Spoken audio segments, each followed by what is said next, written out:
আজকে মুখের যে দুর্গন্ধ, এই দুর্গন্ধ নিয়ে আজকে আপনাদের সামনে আমি কথা বলবো। অনেকে দেখা যায় তারা দুবার ব্রাশ করেও তাদের মুখে দুর্গন্ধ থেকেই যায়। সেজন্য অনেকেই আসলে এই বিষয়ে অনেক বিভ্রান্ত হয়ে যায়। কারণ যদি সে একজন সমাবেশে যায় বা যে কোনো মানুষের সাথে কথা বলে, সেক্ষেত্রে যদি তার মুখ দিয়ে গন্ধ আসে, সে কিন্তু একটি অস্থিরতা বোধ কাজ করে যে কে আসলে কি বলে ফেলবে যে আপনার মুখে গন্ধ। আসলে এটা সচরাচর বলে না, কিন্তু যে বলে সেই কিন্তু উত্তম। কারণ তার যে সমস্যা, তার সমস্যা সে পুরো পৃথিবী ঘুরতে পারে। সেক্ষেত্রে যদি একজন বন্ধু, তার কাছের বন্ধু যদি বলে যে দোস্ত তোমার মুখে গন্ধ, সেক্ষেত্রে কিন্তু সে একজন ভালো চিকিৎসক দ্বারা চিকিৎসা নিয়ে সে কিন্তু এই মুখের দুর্গন্ধটা দূর করতে পারবে। যদি সে কখনো জানেই না যে তার মুখে দুর্গন্ধ, তাহলে সে অপূর্ণতায় রয়ে গেল।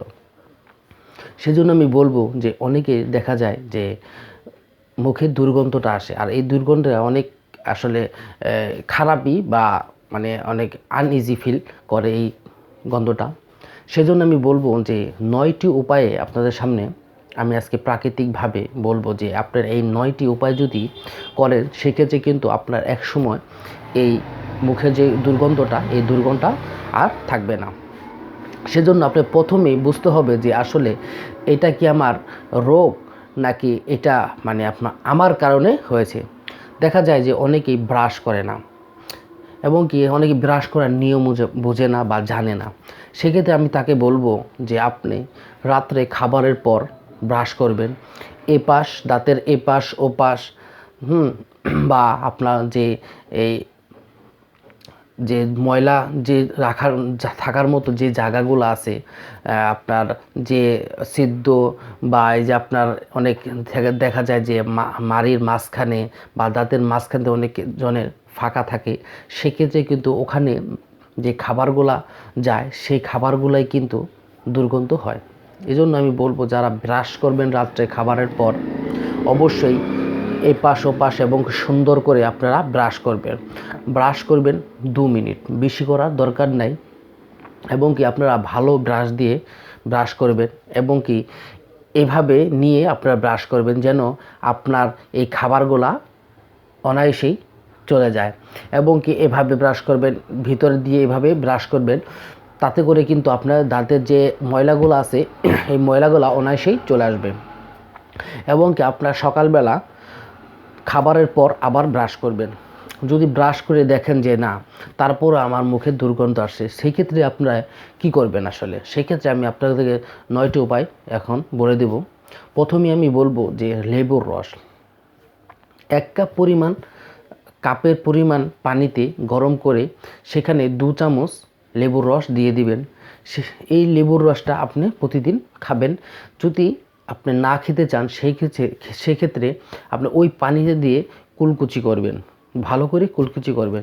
সেক্ষেত্রেও কিন্তু আপনার দুর্গন্ধটা অনেকটাই কমে যাবে। দেখা যায় 2 নম্বর সেটা হলো নারকেল তেল।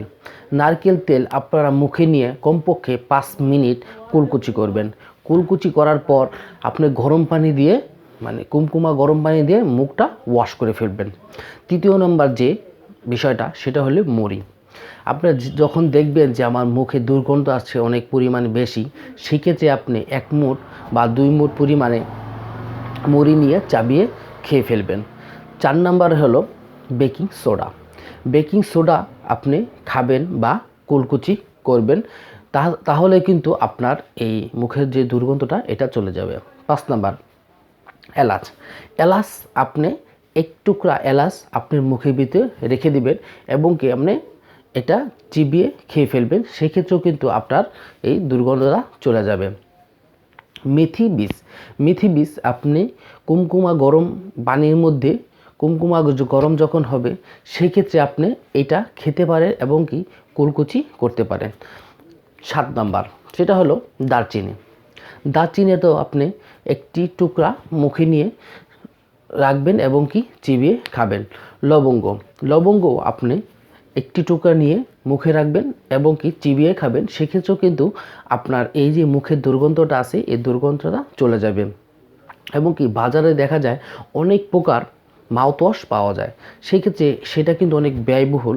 এজন্য আমি বলবো যে যারাই মানে মধ্য শ্রেণীর মানুষ আছে তারা কিন্তু এই নিয়মগুলো যদি ফলো করে বা যে কোনো মানুষ যদি এই নিয়মগুলো ফলো করে তাহলে কিন্তু তার মুখের যে দুর্গন্ধটা এই দুর্গন্ধটা কখনোই থাকবে না। আমাদের ভিতরে কখন আসলে দুর্গন্ধ হয়, যখন নাকি আমাদের লালা অংশটা অনেকটাই কমে যায়, সেই সময় কিন্তু আমাদের এই গন্ধটা আসলে বের হয়। এজন্য আমি বলবো আপনাদের যখন হয় তা আপনারা বারবার, যেমন আপনি একটা আপেল খেতে পারেন বা একটা কমলা খেতে পারেন বা যে কোনো একটি খাবার আপনি খেতে পারেন, সেক্ষেত্রেও কিন্তু আপনি এই দুর্গন্ধটা অনেকটাই কমে যাবে। এবং কি আপনার বেশি পরিমাণে অবশ্যই পানি পান করতে হবে, সেক্ষেত্রেও কিন্তু আপনার এই দুর্গন্ধটা থাকবে না।